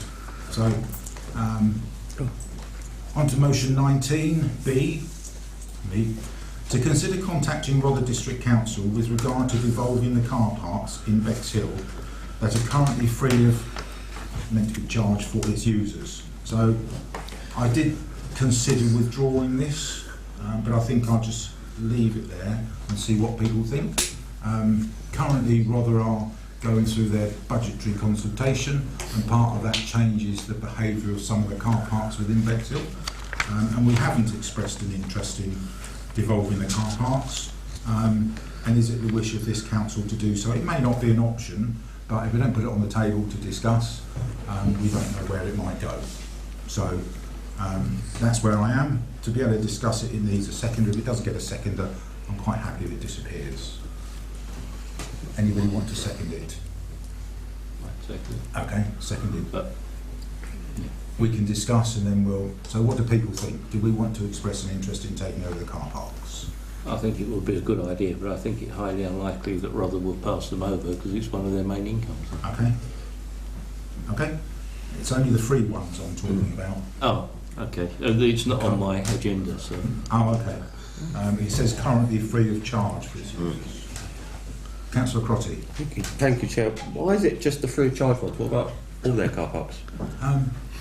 My rationale behind putting free of charge is They won't be losing any income, but they'll be saving on expenditure, so they might give it to us. Then we have to fix it up. Yeah, Right. but then it's in our domain, and then we can decide what we're going to do with it, potentially. That was my logic, rather than doing all car parks, because I knew full well, if I put down all car parks, the answer probably would be no, because of the income that they would lose. So that's my rationale, my answer. Councillor Prim. I'll refer you to the answer you gave to my question on 12B. The policy is not in place to do this at the moment. Although we can express an interest, we can't act on it. I'm fully in favour of expressing an interest in this. So as I said, we had expressed an interest in the toilets, but we haven't for the free car parks. Yeah. So that's why I put it on there, that we could express an interest, be it happen or not. So I need... did I get a seconder for this? Yeah. Sorry, Councillor Carroll. Thank you, Chair. Could we not write be in conjunction, write a letter with our concerns about the car parks and say that we are interested in taking the free car parks on, because I think it's going to have some really big effects in certain parts of Bexhill. Parking's horrendous as it is at the moment, and it's starting to get out of control and a bit of a free fall. Can I just direct you to 28, because I think that could be part of that. Yes. Councillor. So with the new policy, we wanted to express interest in the town hall last week. Car parks today. Toilets were there anyway. Would it be a good idea, obviously these are going to happen, we want them to happen, would it be a good idea maybe to try and set up a meeting again where the officers come, the RDC officers come to see us, or we go to see them like they did previously with the toilets, and we work out a list of what it is that we want to express interest in, and we ask to express interest in all of them on the same day and try and get an answer. Because next week it'll be something else, and the week after that it'll be something else, and it's brilliant what we're trying to do, and I fully agree with all of them, and I want to express an interest in them. But wouldn't it be more helpful if we can have that to and fro conversation, like we did about the toilet, and there are 2 officers in the room? That's another potential. If it's a possibility.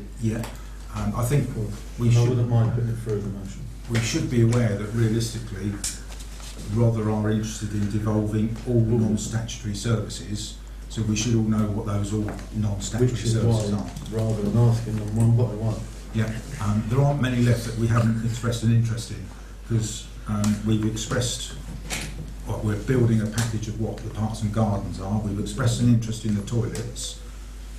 The car parks is another thing, so there aren't that many. Town hall is another one. Well, they haven't been talking about devolving the town hall. That's not under their devolution.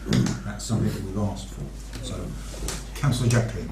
I quite like the idea of just getting a complete list, and perhaps this could start as being a question on your leaders' meeting rather than a formal request. So exactly. Send the email into our CARP and we can add it in there. So this is a motion that I've put forward about contacting them with regard to just the free car parks. Did I get a seconder? I'd be happy, by the way, to send that email into the clerk. Okay. We've got a seconder. So this is to go. Sorry, could I not put that motion through as a motion, or would we rather do it at the leaders' meeting? If you wanted to progress that, you can't raise a motion on a subject that's not on an agenda. So you can ask it in a question which will get it onto the next meeting. I'll send an email in to the clerk. So anybody else wants to talk about my motion? Otherwise, I've got seconder. So it's go to a vote, which is to consider contacting Rother District Council, to contact Rother District Council with regard to devolving the car parks that are currently free of charge for its users. Sorry, I do apologise. Is it not on the agenda as an amendment to what you're talking about already, which is devolving of the car parks? It is devolving. It is. Little tenuous, let me seek advice. So you can put an amendment to Councillor Wilson's motion. You give a second for that amendment, and you vote on the amendment. And if that stays, then you vote on the full motion. If that falls, you just vote on the motion that Councillor Wilson. And I believe they are connected enough to be able to amend. Yeah. So you can put forward an amendment. You need a seconder for that. I don't step on the toes down. And do I have to accept the amendment because it's my motion? It's a corporate body. The council vote. So what you do is you put forward the proposal, somebody seconds that proposal, and then you have a vote on it. Okay. So this is where we prepare our clerk to start typing quickly again. I'd like to propose a motion that we contact RDC in regards to our interest in the list of, should we say list of? Yeah. The full assets. In the list of the full assets that we would like to be devolved to Bexhill Town Council. Do you need discretionary services? Discretionary services. Yeah. And possibly set a meeting with officers. And set a meeting with officers. And anyone else can chip into this, by the way. We might have to remove the word possibly because it's an actual motion of what you want to do, but you get the gist. Anybody else want to add anything to it while our clerk Could it is- be, and once we've got the list, and then have a meeting with the council? So it's to request the list first. We would have to provide a list of what we want. No, they're going to provide. To express an interest in. You want the list of what they're willing to. Yeah. Non-statutory assets. Councillor Flynn. Can the clerk read back what is written down so far? To contact Rother District Council in regards to, because you said in our interest, so I think you would say, to contact RDC to obtain a list of all the discretionary services that could be devolved to the Town Council.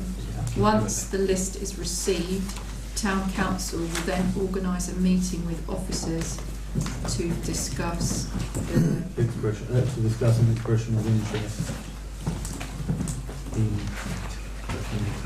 Oh, that's it. I think that's it. That's it. You can only ask for the list, you can't then say and then we decide, because that'll be for us to decide. Exactly. to contact Rother District Council to obtain a list of all discretionary services that could be devolved to the Town Council. Once the list is received, the Town Council will then organise a meeting with officers to discuss. Yeah. I'd second that. Okay. Because then if that's in there, Yeah. then we can. I'm happy to accept that amendment to my motion. Thank you very much. I appreciate it. Okay, we've got a proposal, we've got a seconder. All those in favour of that, please show of hand. Any against? Carried unanimously. Okay. Item 20, correspondence and matters for information.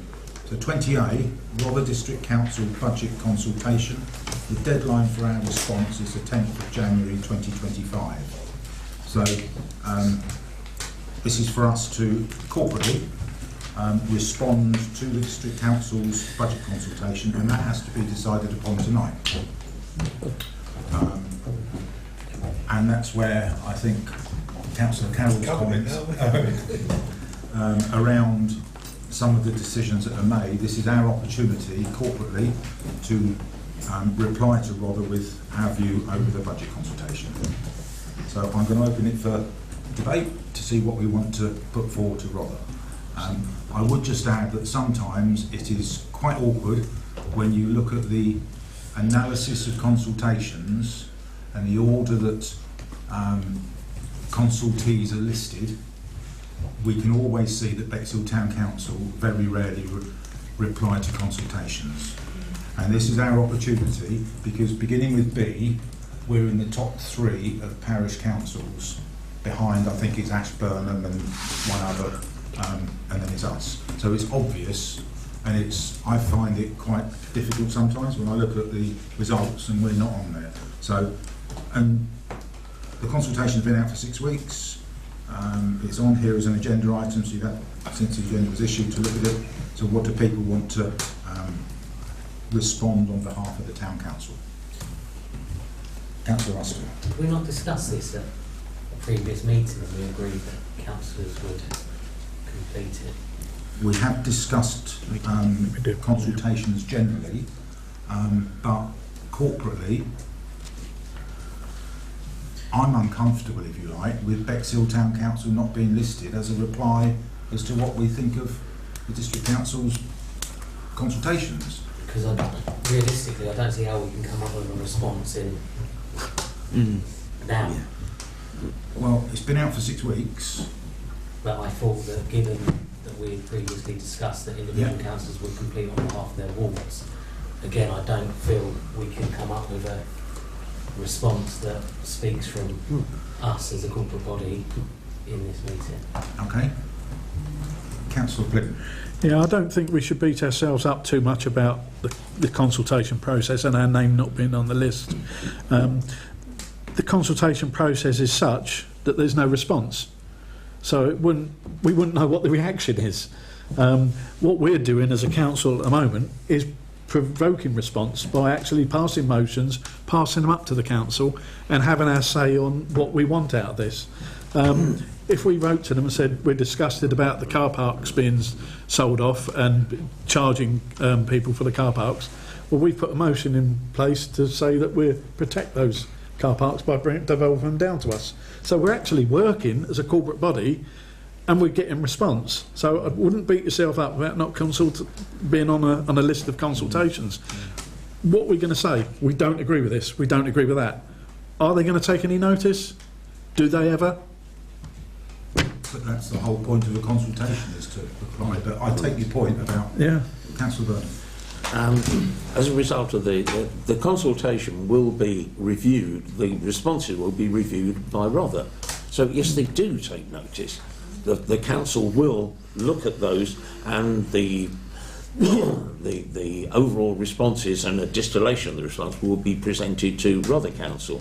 Now I think it would be fitting for this council, when that response has been discussed in Rother, for this council then to look at that and see whether it aligns with what we want to do, and at that point we can discuss Rother's action plan which they put in place as a result of the consultation, and if we don't think they've given enough weight to this, that or the other, then fine. But I think that's the time to do it. I agree, there's no way we're going to get a corporate view and it will be easier to look at this distillation of the overall consultation and to comment on that.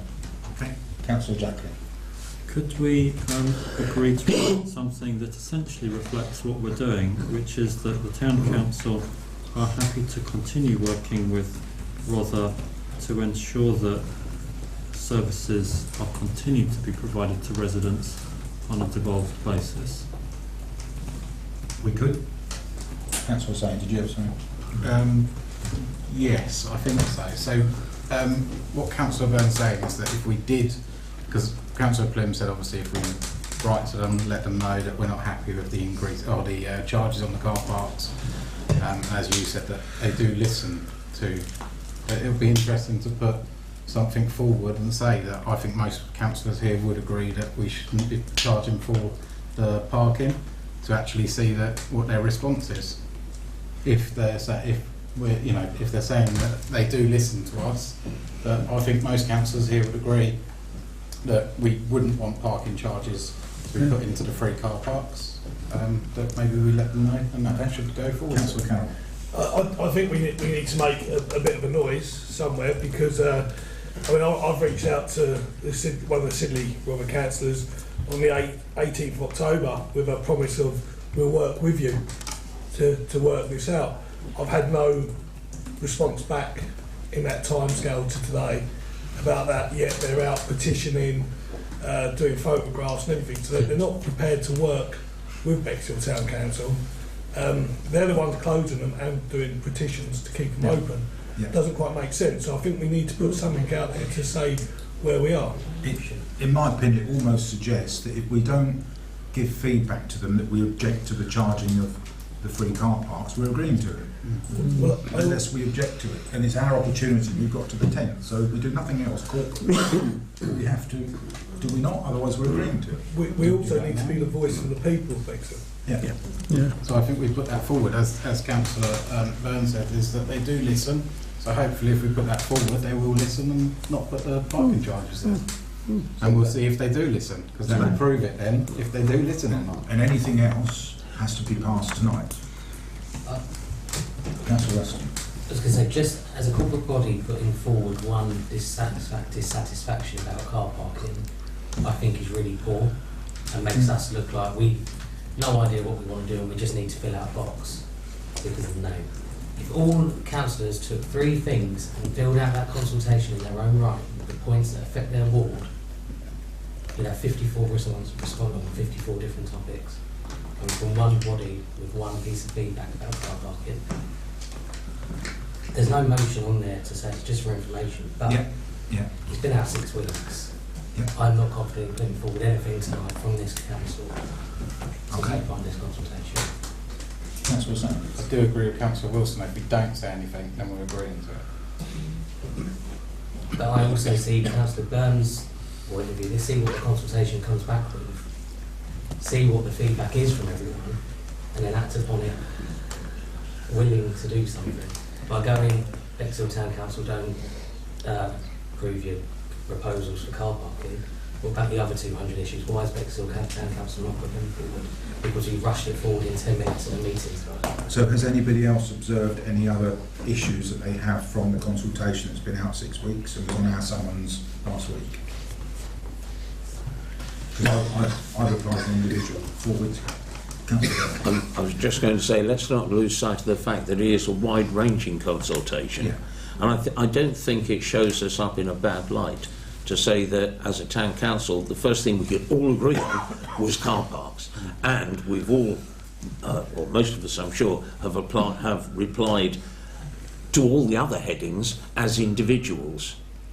So I think that's reasonable. I don't think it shows that we don't care. I think it's reasonable for us to have a corporate view on car park charging, whereas the other services, we will have different priorities as to whether it's youth service, whether it's law and order, whatever, all the headings that are in that consultation. Okay, Councillor Jacklin. I think we've got three things on the table. What I said earlier, that we're willing to work with them. What has been proposed about car parking charges, and also just saying that thank you, individual councillors are feeding back on an individual basis. So I think we should say something. Okay, that's good. Councillor Crotty. Thank you, Chair. I think the one thing we all agree on is the car parking charges that they want to put on free car parks, which would probably kill up business and trade as well. I think that's something that the whole corporate body here agrees on. So that's one way of doing it, one thing to put. So would it be ideal to put a motion to say that we are dissatisfied about charging free car parks? To enable a response to be sent, it needs a motion, and that's why it's open to debaters and we have to do it tonight because that's the last meeting, isn't it?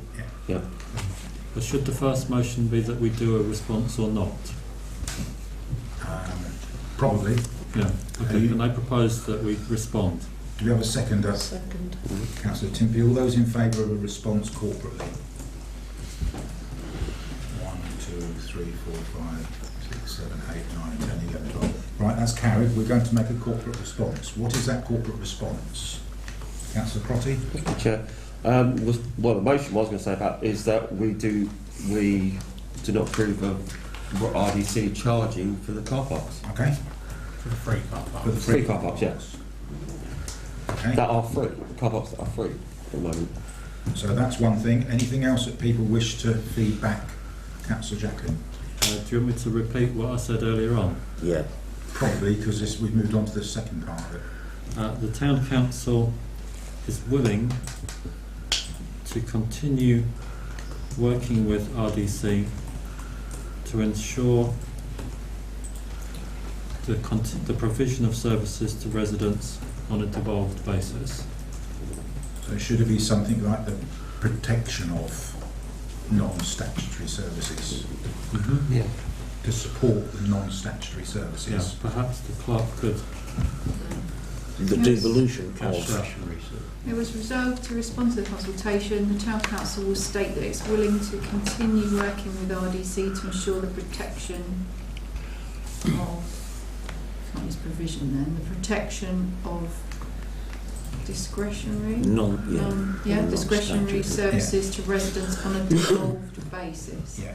The Council also objects to the proposed charging in the free car parks. Yeah. And then finally, that individual councillors are also responding on an individual basis.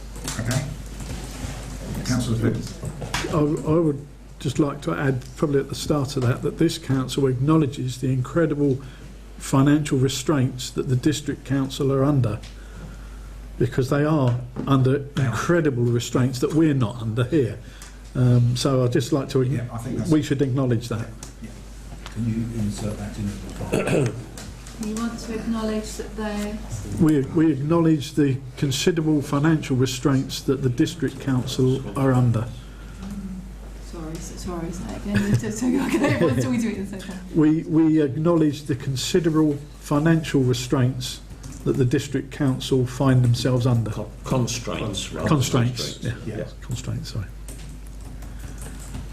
That sounds like we've got a response. Yeah. Okay. I'm not going to vote on that because that's just a response. We've got to vote on it. Well, I'll propose that. Who's seconded it? All those in favour of that response? All those against? That's carried. Okay. 20B is a statutory consultation of proposed parking restrictions and shared footpaths for the Bexhill cycle route between Worsham and Collington. Who would like to? Same question as was asked. Do we want to reply to that? Councillor Glynn. Yeah, I think we should fully support this proposal. It puts together connectivity for the bicycle routes through Bexhill, and I think we should be fully in favour of that. Yep. Any other comments? Otherwise, it sounds like the comment will be exactly as you just said, to support this. That's a proposal. Do we have a seconder for that? Councillor Crotty, so fully supportive of this proposal. Vote, please. Show your hands. All those in favour. All those against. Carried. Okay, thank you. So we move on to item 21, which is questions from councillors and future agenda items. Over the final page, they were the previous questions, and the answers are alongside, and they're either on the agenda item or the answers are alongside, which I won't go into, but they're there. So, any questions from councillors at this meeting and any future agenda items, please? Question, Councillor L. Bit of a two-pronged question. Would we be able to see a final updated version of the Pepsham Play Park, please, with the few changes that we made last, which were a few months ago now, but the flooring and the addition of the wheelchair trampoline in there, so the final picture. And would we be able to have it displayed in the hub? Their questions, so the answers will be available when the minutes go out. Okay? Any other questions? Councillor Jacqueline? Can we ask for the list of devolvable things what Boswell have got, if possible, prior to the visioning meeting that has yet to be scheduled? I hopefully the answer would be yes, yeah, but we are reliant upon. Yeah, I've got another question. Is the motion we agreed just now at 20A the longest motion we've agreed this year? The answer to that will be on the minutes, if that is actually the question. Is that actually a question? It depends on whether Julie wants to answer it. Okay. Any other questions? Any future agenda items? I just got. Sorry, I just got one. I've just seen what's coming up. Is it possible to pick up the laptop tomorrow, Julie? No, we need to do it today. No. Right. Okay. Date of the next meeting is detailed there. Item 23, there is no update, so I'm not going to close the meeting. There is no update, so I now declare this meeting closed. Thank you. Well done.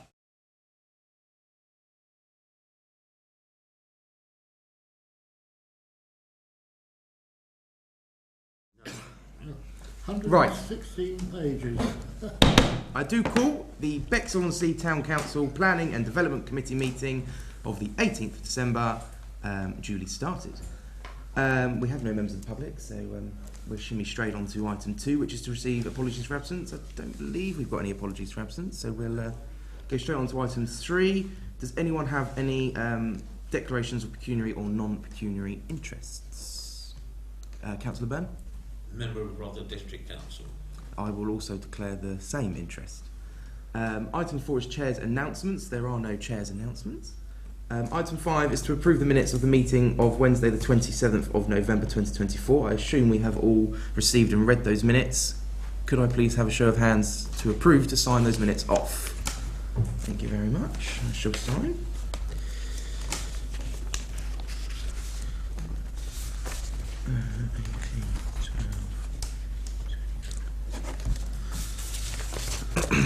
Thank you very much. Julie in a moment. Right. So we move on to planning applications. So we'll go through them in the usual method. So we'll start off with planning application A, which is the 350 homes adjacent to Rosewood Park. I will speak on this item as it is in my ward. I was going to give a huge speech, but I've already spoken on this item before, so I assume we've all looked on the Rother Planning website what it is, you know, the layout and relevant documents. So I'll head straight into a motion unless anyone has got anything they'd like to add. Councillor Yeah, Byrne? just a further declaration. I'm a member of the Rother District Council Planning Committee. Thank you. Councillor Peters? Yeah, I'd just like to say a couple of things on this, if possible. Yeah, go ahead. Quick things. Firstly, thanks to the town clerk for putting it back on the agenda. Secondly, it says here this application has received nearly 100 objections from residents. It's actually received 240 objections, and that number should be put back to them to let them know. And lastly, there is still time for the town council to comment if it wishes to do so. The town council has already commented, and as far as I can see, nothing has changed. The last comment was on September the 8th, 2023, and the views of Bexhill-on-Sea Town Council is resolved to object to this application on the basis of overdevelopment and the lack of infrastructure to support the density of housing. I don't see that that's changed from what I've looked at, so I don't see why there should be anything extra added. No.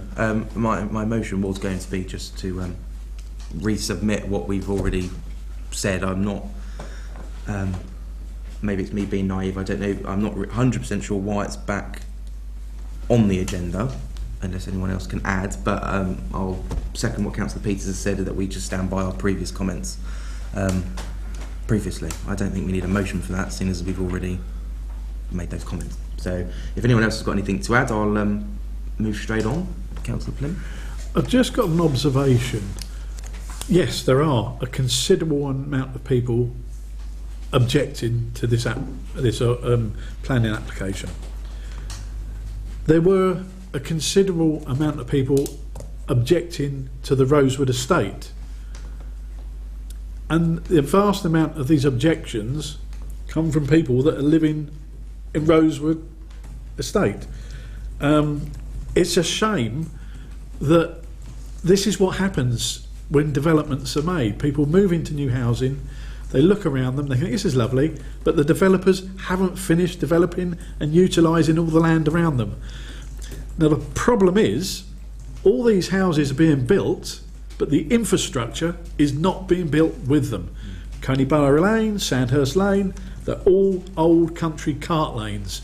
They need to be widened. The County Council, Highways Department, need to bite the bullet and just go through and expand all these roads if they weren't going to continue issuing housing and planning.